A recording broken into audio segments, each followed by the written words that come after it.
Success the school کے ذمہ داران کی جانب سے لڑکیوں کی معیاری تعلیم اور دینی ماحول میں تربیت کے لیے ٹولی چوکی اور پرانی حویلی برانچ میں لڑکیوں کے لیے ایکسکلوسیو اسکول کا قیام عمل میں لایا گیا ہے۔ تو جلدی کریں، صحیح وقت پر درست فیصلہ لیں اور اپنی شہزادیوں کی تعلیم کے لیے سکسیس دا اسکول کا انتخاب کریں۔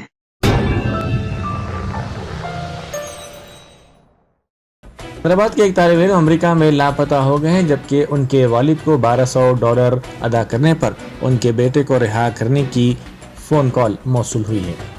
25 سالہ عبد المحمد مئی 2023 میں کلیولینڈ یونیورسٹی سے IT میں ماسٹرز کرنے کے لیے امریکہ گئے تھے۔ 7 مارچ سے وہ اپنے خاندان سے رابطے میں نہیں ہیں۔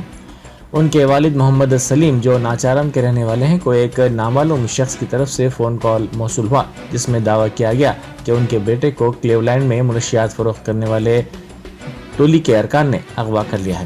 کال کرنے والے نے طالب علم کی رہائی کے لیے $1200 دینے کا مطالبہ کیا۔ کال کرنے والے نے عبدل کے والد کو $1200 ادا کرنے کی ہدایت دی، لیکن ادائیگی کا طریقہ نہیں بتایا۔ ساتھ ہی دھمکی دی کہ اگر رقم ادا نہیں کی گئی تو عبدل کا گردہ مافیا فروخت کر دے گا۔ اسی دوران امریکہ میں عبدل کے رشتہ داروں نے کلیولینڈ پولیس میں شکایت درج کروائی، جس نے لک آؤٹ نوٹس جاری کیا۔